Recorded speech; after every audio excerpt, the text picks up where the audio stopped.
ಬ್ರಾಹ್ಮಣ ಹುಟ್ಟಿದಾಗ ಜನಿವಾರ ಇತ್ತ, ಮುಸ್ಲಿಮ ಹುಟ್ಟಿದಾಗ ಮುಂಜಿ ಮಾಡಿದ್ದ. ಕುಡಿಬೇಕಾದ್ರೆ 3 ವರ್ಷ ನಾನು ಒಂದು ಪ್ರಾಜೆಕ್ಟ್ ಮಾಡೋಕ್ಕಾಗಿಲ್ಲ. ಕುಡಿತ ಬುತ್ತೆ 8 ತಿಂಗಳಿಗೆ 3 ಪ್ರಾಜೆಕ್ಟ್ ಮಾಡಿದ್ದೀನಿ, ಒಂದು ಸಿನಿಮಾನು ರಿಲೀಸ್ ಮಾಡ್ತಾ ಇದ್ದೀನಿ. ಕುಡಿಯೋದ್ರಿಂದ ಏನು ಅನಾಹುತ ಆಗುತ್ತೆ, ಅನಾನುಕೂಲ ಇದೆ. ಕುಡಿತ ಬಿಟ್ಟದ್ರಿಂದ ಏನಂತ ಅನಾನುಕೂಲ ಇದೆ. ನನ್ನನ್ನು ಗುರ್ತಿಡಿಯೋರು, ಪರಿಚಯ ಇರೋರು, ನನ್ನನ್ನು ಪ್ರೀತಿಸೋರು ಒಂದು ಸ್ವಲ್ಪ ಜನ ಇದ್ದಾರೆ. ನಾವು ಬೆಳೆದಿದ್ದು ಸ್ಲಮ್ಮಲ್ಲಿ ಅಂತಂದ್ರೆ ನಮ್ಮ ಫ್ರೆಂಡ್ಸ್ ಎಲ್ಲ ಇದ್ದರು ಸ್ಲಮ್ಮಲ್ಲಿ. ನಾನು ಅವ್ರ ಮನೇಲಿ ಇರ್ತಾ ಇದ್ದೆ. ನಾನು ಗುಟ್ಟಳ್ಳಿ ಬಾಂಗ್ಲಾದೇಶ ಅಂತ ಸ್ಲಮ್ಮು, ಅಲ್ಲಿ ಇರ್ತಾ ಇದ್ದೆ ನಾನು.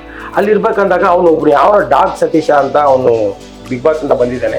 ಅವನು ಸ್ಲಮ್ ಅವನು ಅಂತ ಹೇಳ್ತಾರೆ. ಆ್ಯಕ್ಚುಲಿ ಸರ್, ಈ ದೇಶ ನನಗೆ ತುಂಬ ನೋವಾಗುತ್ತೆ ಅವ್ನು ಮಾತಾಡಿದಾಗ. ಯಾಕೆ ಅಲ್ಲಿರೋರು ಮನುಷ್ಯರಲ್ವಾ. ಈ ಸಿನಿಮಾವನ್ನ ಜನ ಯಾಕೆ ನೋಡ್ಬೇಕು? ಈ ಸಿನಿಮಾ ನೋಡಬಾರ್ದು ಅಂತ ಹೇಳ್ತಾರೆ. ನೋಡಬೇಕು ಅಂತ ಹೇಳಿದಾಗ ಮತ್ತೆ ತಪ್ಪಾಗುತ್ತೆ. ಅದು ನೋಡಬಾರ್ದು, ಸಿನಿಮಾ ನೋಡಬಾರ್ದು. ಯಾಕೆ ನೋಡಬಾರ್ದು ಏನು ಅಂತ ನಾನು ಹೇಳ್ತೀನಿ ಸರ್.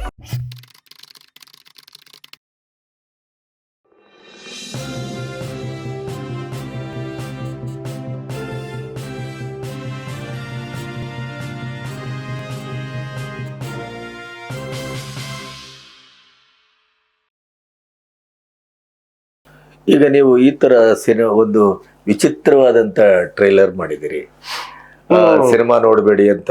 ಆಮೇಲೆ ನಿಮ್ಮ ಟೆಕ್ನಿಷಿಯನ್, ನಿಮ್ಮ ಮುಖ್ಯವಾಗಿ ಕಲಾವಿದರು ನಿಮ್ ಬಗ್ಗೆ ನೆಗೆಟಿವ್ ಆಗಿ ಅಥವಾ ಇದಾಗಿ ಮಾತಾಡಿದ್ರೆ, ಸೊ ಅದೀಗ ತುಂಬಾ ಜನಪ್ರಿಯವೂ ಆಗ್ತಾ ಇದೆ ಕಾಣುತ್ತೆ. ಇದೇನು ನೆಗೆಟಿವ್ ಪಬ್ಲಿಸಿಟಿಯಾ ಅಥವಾ ಏನಿದೆ ಸರ್? ಇದು ಪಬ್ಲಿಸಿಟಿನೇ ಅಲ್ಲ ಸರ್. ಫಸ್ಟ್ ಪಾಯಿಂಟ್ ನೋಡಿ ಸರ್, ನನ್ನ ಒಂದು ಇದರಲ್ಲಿ ಇದು ಸಿನಿಮಾ ಇಲ್ಲಿ ಕೂಡ ನಿಂತ್ಕೊಂಡು ಇಲ್ಲಿ ಕೂಡ ನಾನು ಹೇಳೋದು ಸಿನಿಮಾ ನೋಡಬೇಡಿ ಅಂತಾನೆ ಹೇಳೋದು. ಇದರಲ್ಲಿ ನನ್ನದೊಂದು ಮನವಿ ಏನಂದ್ರೆ, ದಯವಿಟ್ಟು ಈ ಸಿನಿಮಾನ ಯಾರು ನೋಡಬೇಡಿ.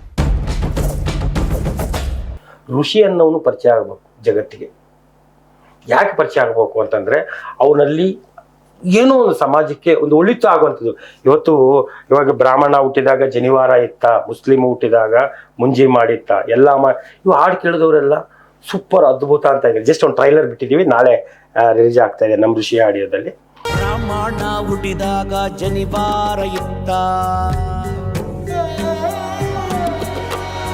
ಮುಸ್ಲಿಮ ಹುಟ್ಟಿದಾಗ ಮುಂಜಿ ಮಾಡಿದ್ದ.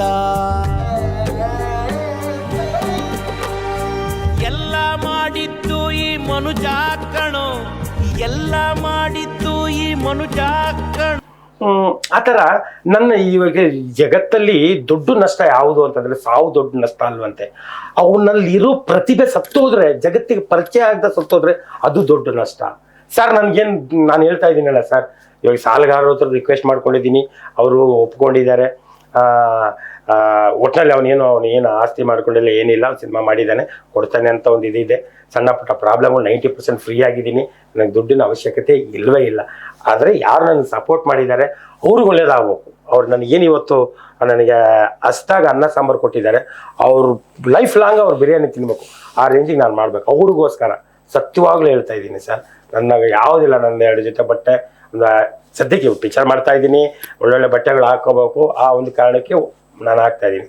ಅಷ್ಟೇ ಸರ್, ನನ್ನ ಜೀವನ ಇದಾಗಬೇಕು, ಅವ್ರಿಗೋಸ್ಕರ ಮಾಡಿದ್ದು.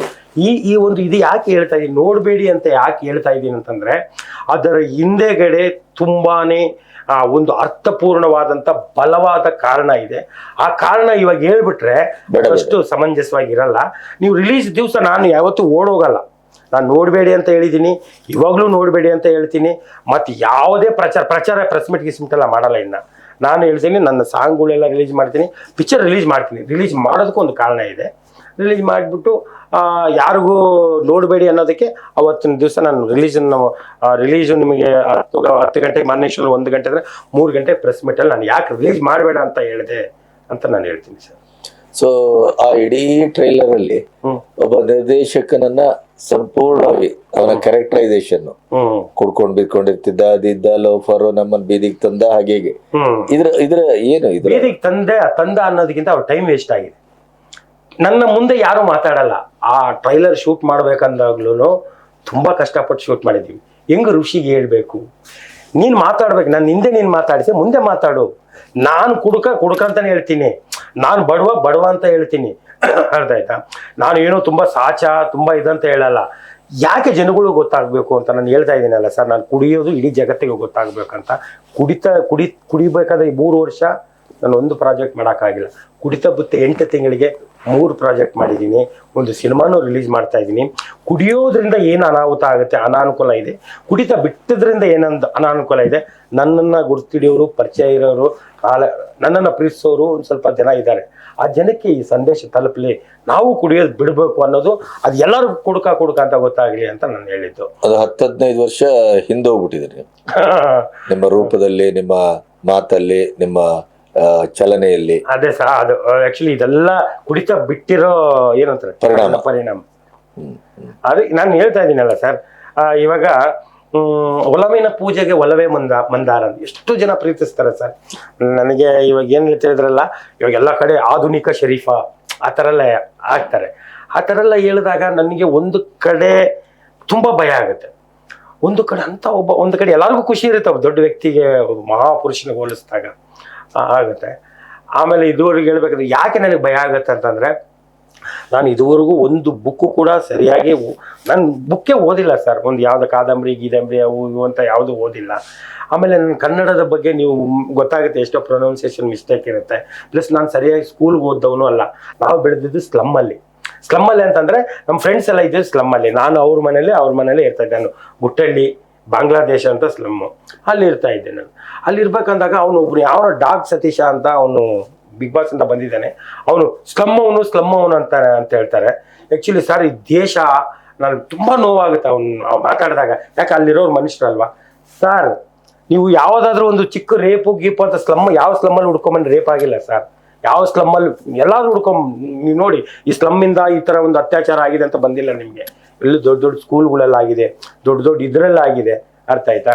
ಇವತ್ತು ದೇಶ ಹಾಳಾಗಿದ್ದು ಬಡವರಿಂದ ಅಲ್ಲ, ಅವಿದ್ಯಾವಂತರಿಂದ ಅಲ್ಲ.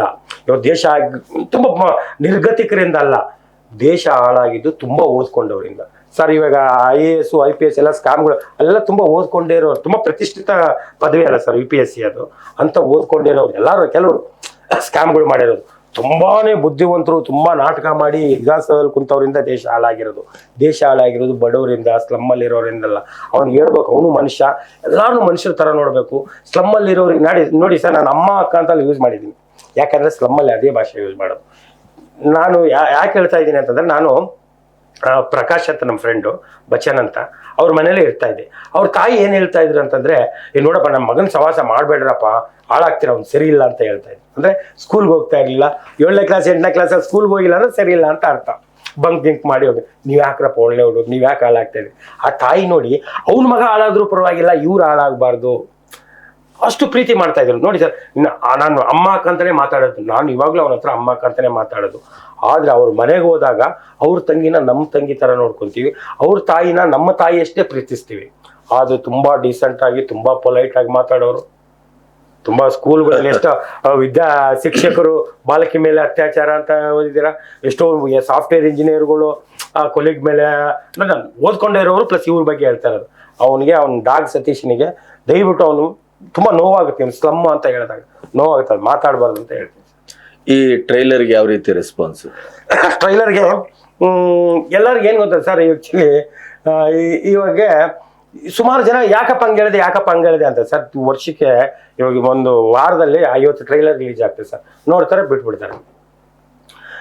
ಇದೊಂದು ಟ್ರೈಲರ್ ಇವನು ಯಾವ ವಿಚಿತ್ರ ನನ್ನ ಮಗ ನೋಡಬೇಡ ಅಂತ ಇದು ಮಾಡಿದ್ದಾನೆ ಅಂತಂದಾಗ, ರಾಮ್ ರೈಮ್ ಅನ್ನೋ ಹೆಸರು ಅವನ ಮೈಂಡಲ್ಲಿ ಇರುತ್ತೆ, ಋಷಿ ಅನ್ನೋ ಹೆಸರು ಅವನ ಮೈಂಡಲ್ಲಿ ಇರುತ್ತೆ.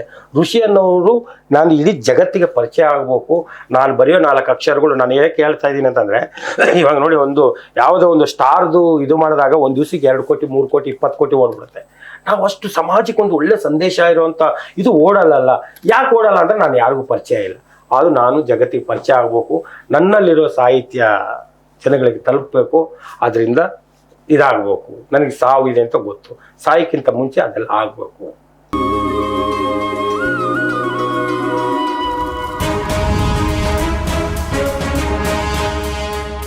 ಯಾವ ಬಿಡುಗಡೆ ಮಾಡ್ತೀರಿ ಸರ್? ಆ್ಯಕ್ಚುಲಿ ಇವಾಗ ನಾನು ಫೆಬ್ರವರಿ ಅಂತ ನಾನು ಅನೌನ್ಸ್ ಮಾಡಿದ್ದೀನಿ.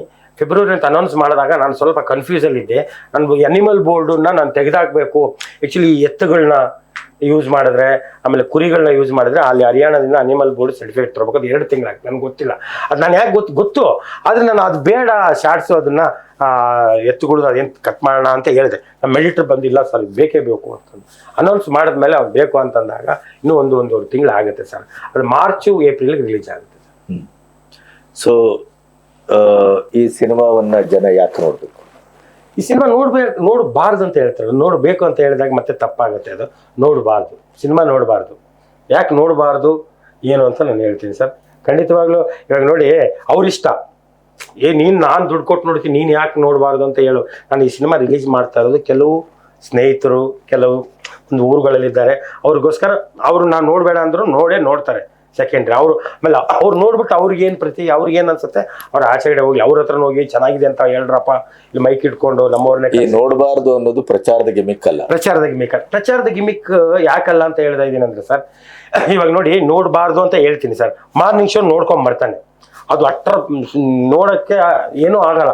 ಅವ್ನು ಕರೆಕ್ಟಾಗಿ ಹೇಳಿದಾನೆ ನನ್ನ ಮಗ, ಅವ್ನು ಇನ್ನೂ ಕರೆಕ್ಟಾಗಿ ಹೇಳಿದಾನೆ ನೋಡಬೇಡ ಅಂತ ಅಂದ್ಬಿಟ್ಟು ನೋಡಬೇಡ ಅಂತಾನೆ ಪ್ರಚಾರ ಮಾಡೋದು ಸರ್. ಎಷ್ಟೇ ನಾವು ಸುಳ್ಳು ಹೇಳಿ ಏನೇ ಹೇಳಿ ಸರ್, ಸತ್ಯ ನೀವು ಮಾರ್ನಿಂಗ್ ಶೋ ದಿವಸ ಗೊತ್ತಾಗುತ್ತೆ. ಪ್ರಚಾರ ಹೆಂಗಾಗುತ್ತೆ ಸರ್? ಇದು ಪ್ರಚಾರ ಅಲ್ಲ. ಪ್ರಚಾರ ಅಂದರೆ ಬೇರೆ ನಾನಾ ಐಡಿಯಾಗಳಿದ್ದಾವೆ ನನ್ನ ಹತ್ರ. ಪ್ರಚಾರಕ್ಕೆ ಗಿಮಿಕ್ ಮಾಡಿದ್ರೆ ಸರ್ ಗಿಮಿಕ್ ವರ್ಕೌಟೇ ಆಗಲ್ಲ ಸರ್. ಗಿಮಿಕ್ ಮಾಡಿ ನೀವು 100 ಕೋಟಿ ದುಡಿಯಂಗಿದ್ರೆ ಎಲ್ಲರೂ ಗಿಮಿಕ್ ಮಾಡ್ತಾ ಇದ್ರು. ಗಿಮಿಕ್ಕಿಂದನೇ ಗಿಮಿಕ್ ಮಾಡೋದ್ರಿಂದ ಜನ ಸಾಧ್ಯನೇ ಇಲ್ಲ. ಕಂಟೆಂಟ್ ಚೆನ್ನಾಗಿದ್ರೆ ಜನ ನೋಡ್ತಾರೆ ಸರ್, ಅಷ್ಟೇ. ಗಿಮಿಕ್ಕು ಪ್ರಚಾರದಿಂದ ನಿಮಗೆ ನೋಡ್ಬೇಕು ಎಂತೆಂಥ ಪ್ರಚಾರಗಳು ಕೋಟಿಗಟ್ಟಲೆ ಮಾಡಿದ್ದಾರೆ. ಅವ್ರು ಮಾರ್ನಿಂಗ್ ಶೋ ಚೆನ್ನಾಗಿಲ್ಲ ಅಂತಂದ್ರೆ ಮ್ಯಾಟ್ನಿ ನಿಮ್ಗೆ 50 ಜನ ಇರೋದು. ನಿಮ್ಮ ಸಿನಿಮಾವನ್ನ ನಾವು ನೋಡಬಾರ್ದು, ಆದ್ರೆ ಆ ಸಿನಿಮಾದ ಬಗ್ಗೆ ಮಾತಾಡ್ತೇವೆ. ಅಷ್ಟೇ. ಸೊ ನಿಮ್ಮ ಜರ್ನಿ ಈಗ ಒಂದು ರೀತಿಯ ರೀಬರ್ತ್ ಜರ್ನಿ ಇದು, ಕಳೆದ ಜೂನಿಂದ. ಸೊ ಅದು ಒಳ್ಳೇದಾಗ್ಲಿ. Thank you sir. ಮತ್ತೆ ನೀವು ಬೇರೆಯವರಿಗೆ ಸ್ಫೂರ್ತಿ ಆಗ್ತಾ ಇದ್ದೀರಿ. ಖಂಡಿತ ಸರ್, ಖಂಡಿತ ಆಗ್ಬೇಕು ಸರ್. ಹೌದು, ಯಾಕಂದ್ರೆ ಇಷ್ಟು ಒಂದು 2.5 ದಶಕ ಕುಡಿತದಲ್ಲೇ ಬದುಕನ್ನ ಕಂಡುಕೊಂಡವರು. ಬಹುಶಃ ನೀವು ಬೆಂಗಳೂರಿನಲ್ಲಿ ನೀವು ಕೂತದ್ದು ಬಿದ್ದದ್ದು ಏರಿಯಾಗಳಲ್ಲಿ ಲೆಕ್ಕ ಹಾಕಿದ್ರೆ ಒಂದಿಷ್ಟು ಆಗ್ಬೋದು. ಅಲ್ಲ, ಕರೆಕ್ಟ್ ಸರ್. ಯಾವ್ದಾರ ಅಂತಂದ್ರೆ ನಾನು ಸರ್ ಮೊದಲಿಂದ ಏನಂತಾನೆ ಹೇಳಬೇಕಾಗಿಲ್ಲ ಸರ್. ಇದು ನನಗೆ ಅಭಿಮಾನಿಗಳನ್ನಲ್ಲ, ನನಗೆ ಸ್ನೇಹಿತರೇ ಸಾಕಿರೋದು. ಮೊದಲು ಕೂಡ ಎಲ್ಲಿ ಸರ್, ನಾನು ಮೊದಲು 97, 98 ಕುಡಿತಾ ಇದ್ದೆ ಅಂತಂದ್ರು ಕೂಡ ಅವಾಗ ಮೊಬೈಲ್ ಇರಲಿಲ್ಲ, TV ಎಷ್ಟೆಲ್ಲ ಕಮ್ಮಿ ಇತ್ತು, ಸೋಷಿಯಲ್ ಮೀಡಿಯಾ ಇರಲಿಲ್ಲ. ನಾನೇ ಎಂಟರ್ಟೈನ್ಮೆಂಟ್ ಅವ್ರಿಗೆ ಆರ್ಡರ್ ಮಾಡೋರು. ನಾನು ಬಂದ್ಬಿಟ್ಟು ಯಾವುದೋ ಸಿನಿಮಾ ಹಾಡುಗಳು ಆಡ್ತಾ ಇರಲಿಲ್ಲ, ನಾನೇ ಬರೆದು ಆಡ್ತಾ ಇದ್ದೆ. ಇವಾಗ ಆ್ಯಕ್ಚುಲಿ ಒಂದು ಸಲ ಏನಾಗ್ಬಿಡ್ತು, ಅಣ್ಣವರು ಅಭಿಮಾನಿ. ನನ್ನ ಒಂದು ಕಲ್ಪನೆ, ಅಣ್ಣವರು ಇರುವಾಗಲೇ ಅಣ್ಣವರು ಇಲ್ಲ ಅಂದರೆ ಹೆಂಗಿರುತ್ತೆ ಒಂದು ಕಲ್ಪನೆ. ಅಣ್ಣವ್ರು ಅಂದ್ರೆ ದೊಡ್ಡ, ಅವಾಗ ಭಯಂಕರ ಅವರು ಅಂದ್ರೆ ನಮಗೆ ದೇವರವರು. ಅಕಸ್ಮಾತ್ ಪ್ರತಿಯೊಬ್ಬ ಮನುಷ್ಯನಿಗೂ ಸಾವಿದೆ, ಅವ್ರು ಹೋದಾಗ ಏನಾಗ್ತದೆ ಅಂತಂದಾಗ ಆವಾಗ ಯುಗ ಪುರುಷ ನಡೆದಾನು ಲೋಕವ ತೊರೆದಾನು, ಕರುನಾಡಿಗೆ ನಮಿಸಿ ಮಣ್ಣಿನ ಋಣ ತೀರಿಸಿ ನಡೆದಾನೋ ದೇವತಾ ಮನುಷ್ಯ, ಹೊರಟಾನೋ ಬಂಗಾರದ ಮನುಷ್ಯ. ರಾಜ್ಕುಮಾರ್ ಅಭಿಮಾನಿಗಳು ಇದು ಹೇಳ್ಬಿಟ್ರೆ ಫುಲ್ಲು ಖುಷಿ ಆಗ್ಬಿಡೋರು. ಕೆಲವರು ರೌಡಿಗಳು ಏನು ಫಸ್ಟ್ ಹೇಳೋರು, ಅಣ್ಣ ಇವ್ರು ಅಣ್ಣ ಅವ್ರ ಹುಡುಗರು ಬರೋರು, ಕರ್ಕೊಂಬರೋನ್ ಯಾರೋ ಒಂದು ಋಷಿ ಕರ್ಕೊಂಬರೋನ್ ಅಂತ ಕಳ್ಸೋರು. ಕಳ್ಸಿದ ತಕ್ಷಣ ಹೋಗ್ತಾ ಇದೆ. ಹೋಗ್ಬಿಟ್ಟಾಗ ನನಗೆ ಇದು ಅಣ್ಣ ಇವ್ ಸಖತ್ ಬಾಡು ಹೇಳ್ತಾರಣ್ಣ. ಯಾವ್ದೋ ಏನಂದ, ಇಲ್ಲ ಅಣ್ಣ ಇವರೇ ಬರೆದ್ಬಿಟ್ಟು ಹೇಳ್ತಾರಣ್ಣ. ಅಣ್ಣವ್ರು ಸತ್ತೋದ್ಮೇಲೆ ಏನೋ ಅವ್ನು ಎದ್ಬಿಡೋ ಹೊಡೆಯಕ್ಕೆ. ಇಲ್ಲ ಅಣ್ಣ ಕೇಳೋಣ, ಆ ಥರ ಒಂದು ಅವ್ರನ್ನೇ ಸಾಕ್ತಾ ಇದ್ರು. ಅವಾಗೆಲ್ಲ ಹುಡುಕ್ತಾ ಇದ್ರು ನನ್ನನ್ನು ಎಲ್ಲಿ ಅಂತಂದ್ಬಿಟ್ಟು. ತುಂಬ ಚೆನ್ನಾಗಿದೆ ಸರ್. ಕುಡಿಬಾರ್ದು, ಯಾರು ಕುಡಿಬಾರ್ದು. ಕುಡಿತದಿಂದ ಕೆಲವರಿಗೆ ಕಂಟ್ರೋಲ್ ಇರ್ತಿಕ್ಕೆ ನಾನಾ ಥರ ಕ್ಯಾಟಗರಿ ಇದೆ. ಸೋಷಲ್ಲು ಅದೇನೋ ಥರ ಇದೆ. ಬೆಳಿಗ್ಗೆಯಿಂದ ಸಾಯಂಕಾಲ ಕುಡಿಯೋವ್ರಿಗೂ ಒಂಥರ ಹೇಳ್ತಾರೆ, ಮಧ್ಯಾಹ್ನ ಕುಡಿಯೋರ್ಗೆ ಒಂಥರ ಹೇಳ್ತಾರೆ, ಸಾಯಂಕಾಲ ಮತ್ತೆ 2 ಪೆಗ್ ತೊಗೊಂಡು ಕುಡಿಯೋರಿಗೆ ಹೇಳ್ತಾರೆ. ಆ ಥರ ಕೆಲವು ಡ್ರಿಂಕ್ಸ್ ಇರ್ತಾರೆ. ಕೆಲವ್ರು ಏನಂದ್ರೆ ಬೆಳಿಗ್ಗೆಯಿಂದ ಸಾಯಂಕಾಲವರೆಗೂ ಅಡಿಕ್ಟ್ ಆಗಿರ್ತಾರೆ. ದಯವಿಟ್ಟು ತುಂಬ ಜನ್ಮ ಪವಿತ್ರವಾದದ್ದು, ಕುಡಿಬಾರ್ದು ಅಂತಲೇ ಹೇಳೋದು. ಇವಾಗ ಫ್ರಾಡ್ ಋಷಿ ಅಂತ ಸ್ಟಾರ್ಟ್ ಮಾಡಿದೆ. ಇವಾಗ ಎಲ್ಲಿ ಎಲ್ಲ ಇದು ಮಾಡಿದ ತಕ್ಷಣನೇ ಇವಾಗ ಸಿನಿಮಾಗೆ ದುಡ್ಡು ಬೇಕು, ರಿಲೀಸ್ ಮಾಡ್ಬೇಕಂದ್ರೆ ದುಡ್ಡು ಬೇಕು. ಯಾರು ಕೊಡ್ತಾರೆ? ನಾನು ಹೇಳಿದ್ರೆ ಸಿನಿಮಾ ಮಾಡ್ತೀವಪ್ಪ ಅಂತ ಒಂದು 5 ಜನಕ್ಕೆ ಇದು ಮಾಡಿದೆ. ಇವಾಗ ನಮ್ಮ ದಾಸಹಳ್ಳಿಯವರು, ಮಂಜುನಾಥ್ ಭದ್ರಾವತಿ ಅಂತ, ಆಮೇಲೆ ಹರಿಕೃಷ್ಣ ಅವರು ಅಂತ, ಅವರೆಲ್ಲ ಇದು ಮಾಡ್ಕೊಂಡು ಈ ಸಿನಿಮಾ ಬಗ್ಗೆ ಮರ್ತೇ ಹೋಗ್ಬಿಟ್ಟಿದೆ. ಆದರೆ ರಿಲೀಸ್ ಮಾಡಬೇಕು ಅನ್ನೋ ಒಂದು ಮೈಂಡಲ್ಲಿ ಇತ್ತು. ಕುಡಿತಾ ಆದಮೇಲೆ ರಾಮರಾಮ್ ಚೆನ್ನಾಗಿ ಬಂದಿದೆಯಪ್ಪ ರಿಲೀಸ್ ಮಾಡಬೇಕು ಅಂತ ಫ್ರಾಡ್ ಋಷಿ ಅಂತ ಸ್ಟಾರ್ಟ್ ಮಾಡಿ ಒಂದು 2 ದಿವಸ ಶೂಟಿಂಗ್ ಮಾಡಿದೆ. ಅವರಿಗೆ ಒಂದು ಇದಾಗಲಿ ಅಂತ ಶೂಟಿಂಗ್ ಮಾಡಿ ಟಕ್ಕಂತ ದೂರದಲ್ಲಿ ಯಾವ ನನ್ನ ಪರಿಚಯ ಇಲ್ದವನಿಗೆ ಹೋಗ್ಬಿಟ್ಟು ದುಡ್ಡು ಹಾಕಂದ್ರೆ ಹಾಕಲ್ಲ. ನನ್ನ ಜೊತೆ ಬನ್ನಿ, ನಾನು ಯಾರಂತ ಗೊತ್ತಾಗುತ್ತೆ, ರಾಮ್ ರೈಮ್ ಏನಂತ ಗೊತ್ತಾಗುತ್ತೆ, ಏನಾಗುತ್ತೆ ರಾಮ್ ರೈಮ್ ರಿಲೀಸ್ ಮಾಡೋಣ, ಅದನ್ನು ಫ್ರಾಡ್ ರಿಶ್ನ ಆಮೇಲೆ ಮಾಡೋಣ, ಫಸ್ಟ್ ರಾಮ್ ರೈಮ್ ರಿಲೀಸ್ ಮಾಡೋಣ ಅಂತಂದಾಗ ಎಲ್ಲ ಸಪೋರ್ಟ್ ಮಾಡ್ತಾ ಇದ್ದಾರೆ. ಮಧು ಈಗ ಮೊದಲ ಪ್ರಾಜೆಕ್ಟ್ ಫ್ರಾಡ್ ರಿಷಿ ಅಲ್ಲ, ಮೊದಲ ಇದು ರಿಲೀಸ್ ಆಗುತ್ತೆ, ರೆಡಿ ಇದೆ ಸರ್. ಆಕ್ಚುಲಿ ಒಂದು ಏನಂತಾರೆ ಬುದ್ಧಿವಂತ ಒಂದು ಮಾತಾಡ್ತಾರೆ, ಫ್ಲೈಟಲ್ಲಿ ಹೋಗ್ಬೇಕಾದ್ರೆ ಅವಳು ಪ್ಯಾರಾಜೂಟ್ ಇರ್ಬೇಕಂತೆ, ಟಕ್ಕಂತ ಕ್ರಾಶ್ ಆದರೆ ಪ್ಯಾರಾಜೂಟಿಂದ ಬದುಕಬೇಕು, ಸಾಯಬಾರ್ದು ಕೆಳಗಡೆ ಬಿದ್ದು ಅನ್ನೋದಕ್ಕೆ ಫ್ರಾಡ್ ರಿಷಿ ಅಂತ ಸೇಫರ್ ಸೈಡ್ ಇಟ್ಟಿದ್ದೀನಿ. ಈಗ ಯಾರೇ ಆಗಲಿ ಮೊದಲ ಥರ ಆಗಲಿ, ಇವಾಗ ತುಂಬ ಯೋಚನೆ ಮೊದಲು ಕುಡಿತಾ ಇದೆ, ತುಂಬ ರಾಂಗ್ ಸ್ಟೆಪ್ ಎಲ್ಲ ಇರ್ತದೆ. ರಾಂಗ್ ಸ್ಟೆಪ್ ಏನಿಲ್ಲ, ಸಿನಿಮಾದಲ್ಲಿ ಗೆದ್ದರೆ ದುಡ್ಡು, ಸೋತ್ರೆ ಏನೂ ಇಲ್ಲ. ಇನ್ಕೇಸ್ ಇದರಲ್ಲಿ ಬೇರೆ ನೋಡಬೇಡ ಅಂತ ಹೇಳಿದ್ವಿ. ಕೆಲವ್ರಿಗೆ ಭಯ ಇರುತ್ತೆ, ಆದರೆ ಋಷಿ ಬಗ್ಗೆ ಒಂದು ಕಾನ್ಫಿಡೆಂಟ್ ಇದೆ, ಏನೋ ಮಾಡಿದ್ರು ಅವನು ವಿಶೇಷವಾಗಿ ಮಾಡ್ತಾನೆ ಅಂತ. ಖಂಡಿತವಾಗ್ಲೂ ನಾನು ಸಮಾಜಕ್ಕೆ ರಾಂಗ್ ಮೆಸೇಜ್ ಕೊಡೋಂಥ ಸಿನಿಮಾ ಆಗಲಿ, ಪ್ಲಸ್ ರಕ್ತಪಾತ ಅದನ್ನ ನೋಡಿ ಹಾಳಾದ ಅಂತ, ಇವಾಗ ಯಾವ ದಂಡುಪಾಳೆ ನೋಡಿ ಮರ್ಡರ್ ಮಾಡಿದೆ ಅಂತ ಇದೆ. ಎಷ್ಟೋ ಸಿನಿಮಾ ನೋಡಿ ನಾನು ಅದು ಮಾಡಿದೆ ಇದು ಮಾಡಿದೆ ಅಂತ ಇಲ್ಲ, ಆ ಥರ ಆಗಬಾರ್ದು. ಸಿನಿಮಾ ಅನ್ನೋದು ಒಂದು ಪರಿಣಾಮಕಾರಿಯಾದ ಮಾಧ್ಯಮ, ಜನಗಳು ತುಂಬ ಬೇಗ ಅಟ್ರಾಕ್ಟ್ ಆಗ್ತಾರೆ ಸಿನಿಮಾದಿಂದ. ಅದಕ್ಕೆ ನಾವು ಒಂದು ಒಳ್ಳೆ ಸಂದೇಶನೇ ಕೊಡಬೇಕು ಅನ್ನೋದು ನನ್ನ ಒಂದಿದೆ sir. Wish all the best. Thank you sir, ಒಳ್ಳೆಯದಾಗಲಿ. ತುಂಬ ಧನ್ಯವಾದಗಳು ಸರ್. ಥ್ಯಾಂಕ್ ಯು, ತುಂಬ ಧನ್ಯವಾದ.